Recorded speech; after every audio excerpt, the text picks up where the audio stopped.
वार्षिक परीक्षा सत्र 2022-23 आजम कक्षा 11 के विषय हिंदी साहित्य का बहुत ही महत्वपूर्ण अति महत्वपूर्ण प्रश्न पत्र है और लेकर आए जो आपके वार्षिक परीक्षा 2023 की आपके मेन पेपर में आपको देखने को मिलेंगे। बहुत सारे इसमें इंपॉर्टेंट प्रश्न है जो आपके वार्षिक परीक्षा कक्षा 11 के हिंदी साहित्य के मेन पेपर में आपको देखने को मिलेंगे।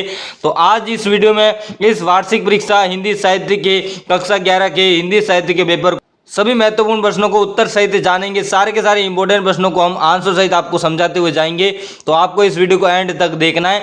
वार्षिक परीक्षा सत्र 2022-23 का ये पेपर है हिंदी साहित्य का कक्षा 11 का। आपके परीक्षा का पेपर है वो 3 घंटा 15 मिनट का होगा और पूर्णांक आपके 100 नंबर का होगा, जिसमें नोट परीक्षार्थी के लिए सामान्य निर्देश है वो सभी प्रश्न करने अनिवार्य है। सभी प्रश्नों के अंक है वो प्रश्न अंक के सामने अंकित है। चलिए इस पेपर की शुरुआत करते हैं हम। बहुत ही इंपॉर्टेंट ये प्रश्न पत्र है, वीडियो को आपको एंड तक देखना है। अ से हम इस प्रश्नों की शुरुआत करते हैं। सबसे पहले यहाँ पर आपको बहुविकल्पी प्रश्न दिए गए हैं, यानी कि 6 विकल्प का चुनकर आपको उत्तर लिखना अब सद वाले, जिसमें प्रत्येक प्रश्न 1 नंबर का, टोटल 6 प्रश्न पूछेंगे। चलिए पहले प्रश्न से हम पेपर की शुरुआत करते हैं, जिसमें पहला प्रश्न बहुत ही महत्वपूर्ण प्रश्न पूछा है। हामिद ने मेले से चिमटा है वो कितने रुपए में खरीदा था? Very important. हामिद था, उसने मेले में से चिमटा यानी कि चिमटा है वो कितने रुपए में खरीदा था? तो हामिद ने 3 पैसे में वो चिमटा खरीदा था। ब ऑप्शन इसका राइट आंसर होगा। नेक्स्ट है कि घर वालों के खाना खाने के बाद सिद्धेश्वरी के लिए कितनी रोटियां बची थी? घर वालों के खाना खाने के बाद सिद्धेश्वरी के लिए कितनी रोटियां बची थी? तो 1 रोटी बची थी सिद्धेश्वरी के लिए। द ऑप्शन इसका राइट आंसर होगा। नेक्स्ट है कि सूरज चाप टॉर्च बेचने वाला अपने दोस्त से कितने समय बाद मिला था? तो सूरज चाप था वो टॉर्च बेचने वाला अपने दोस्त से लगभग 5 साल बाद मिला था। द ऑप्शन इसका राइट आंसर होगा, 5 साल बाद। नेक्स्ट है कि गूंगे अध्याय में आदमी के गुलाम होने का क्या कारण बताया गया है?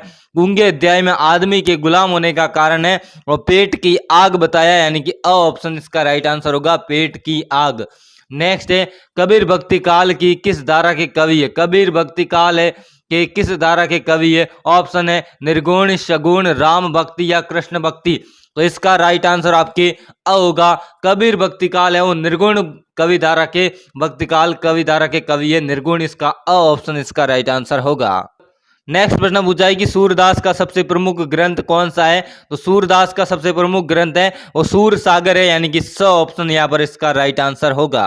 फिर आपके 7वां प्रश्न आता है, निम्नलिखित रिक्त स्थान की पूर्ति करनी है। आपको खाली जगह वाले टोटल 6 प्रश्न पूछेंगे। प्रत्येक खाली जगह का अंक है वो 1 निर्धारित किया गया है, जिसमें खाली जगह पूछी है कि हामिद के पिता की मौत खाली जगह से हुई थी।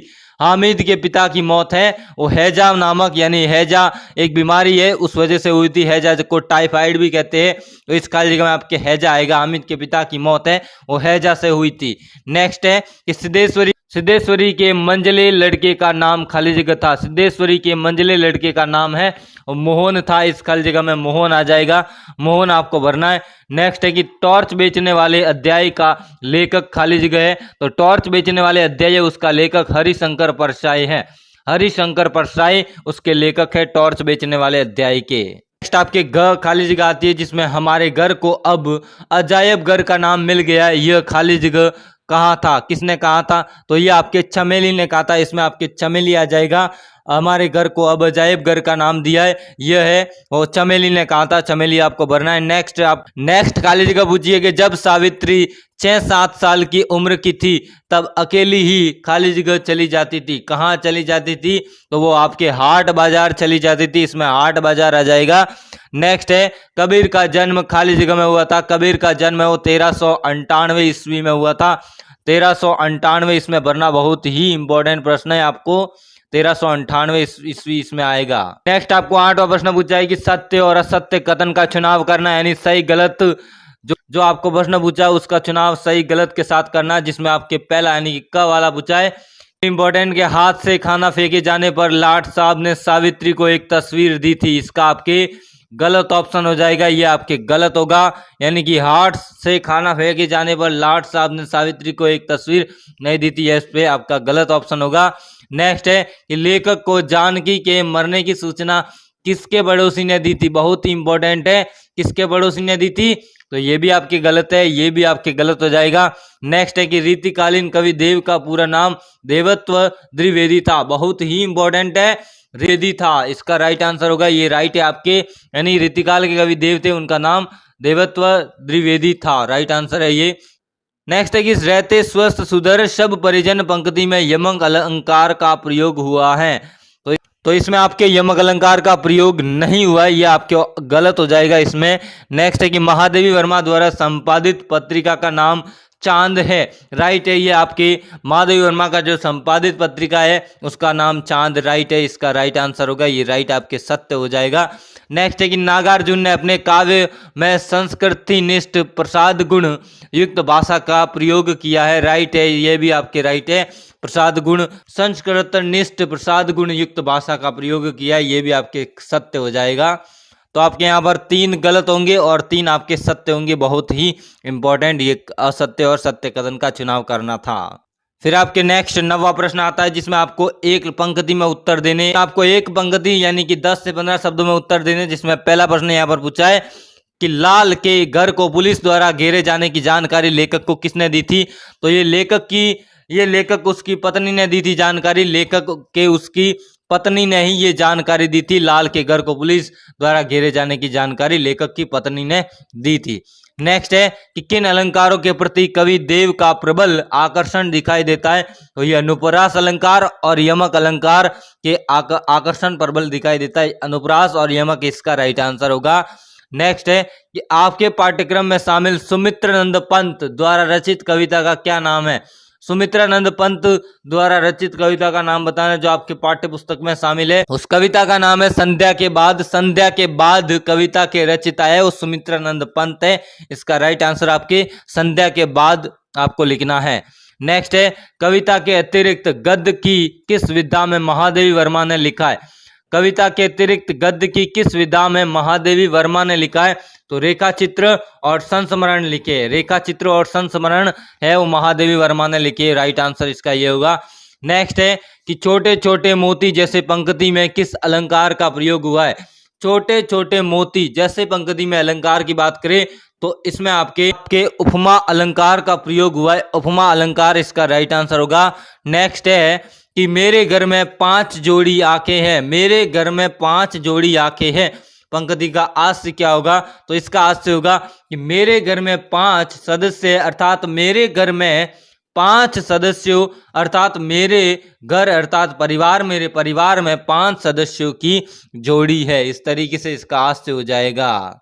तो ये आपके 1-1 नंबर वाले प्रश्न है वो सॉल्व हो गए हैं। बहुत ही इंपॉर्टेंट प्रश्न है जो आपके वार्षिक परीक्षा के पेपर में देखने को मिलेंगे। फिर आपके 10वां प्रश्न आता है निम्नलिखित प्रश्नों के उत्तर देने 40 से 50 शब्द में, जिसमें पहला यानी क वाला प्रश्न पूछा है पराया घर तो लगता है, पराया घर तो लगता ही है भाभी, अपनी भाभी भाई के कमरे में शाम को परायेपन का एहसास क्यों होता है। वेरी इंपॉर्टेंट प्रश्न है, इस प्रश्न को आप तैयार करें, बहुत ही इंपॉर्टेंट है। ख वाला है कि शर्त की कुशाग्रता उसकी शरारतों में नित प्रति दिखाई देती थी, उदाहरण देकर स्पष्ट करना है, बहुत ही इंपॉर्टेंट प्रश्न है। और ग है कि शरत की माँ भुवन मोहिनी का संक्षिप्त परिचय देना, शरत की माँ थी भुवन मोहिनी का आपको संक्षिप्त में परिचय देना, वेरी इंपॉर्टेंट प्रश्न है ये भी।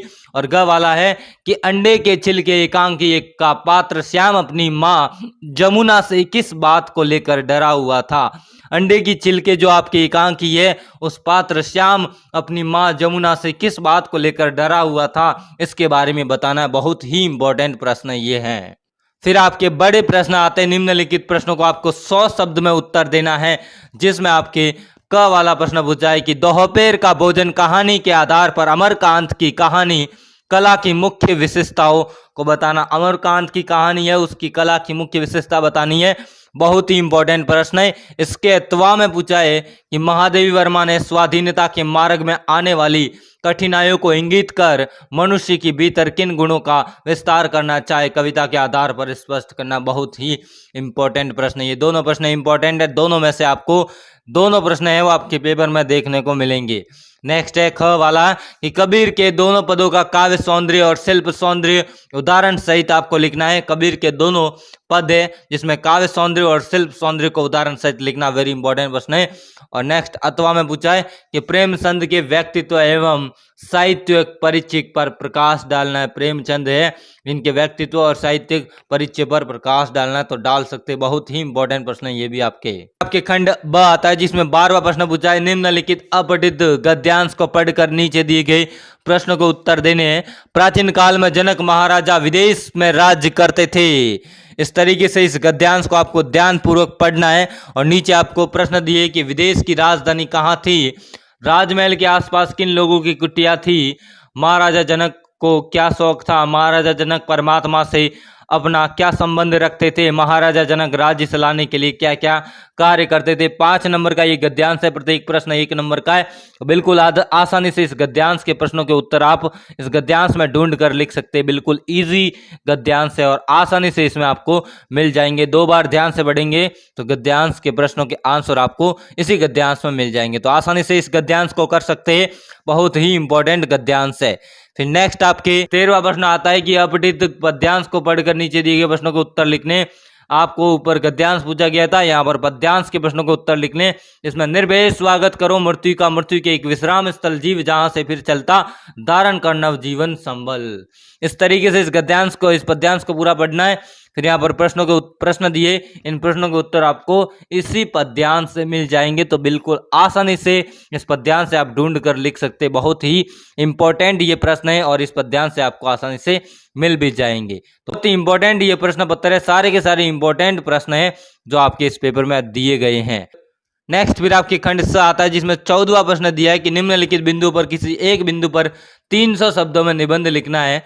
जहां पर पूछा है भारतीय संस्कृति की विशेषताएं, जल संरक्षण हमारा दायित्व और बाल विवाह एक अभिशाप और 21वीं सदी में महामारी का दौर। तो आप चारों के चारों निबंध इंपॉर्टेंट है, चारों में से किसी एक विषय पर 300 शब्दों में निबंध लिखना है, तो बिल्कुल आप इजीली निबंध है वो लिख सकते हैं। भारतीय संस्कृति की विशेषताएं भी इंपॉर्टेंट है, जल संरक्षण हमारा दायित्व ये भी इंपॉर्टेंट है, बाल विवाह का अभिशाप भी इंपॉर्टेंट है और 21वीं सदी की महामारी भी इंपॉर्टेंट है, तो लिख सकते हैं। बिल्कुल ईजी प्रश्न है ये भी।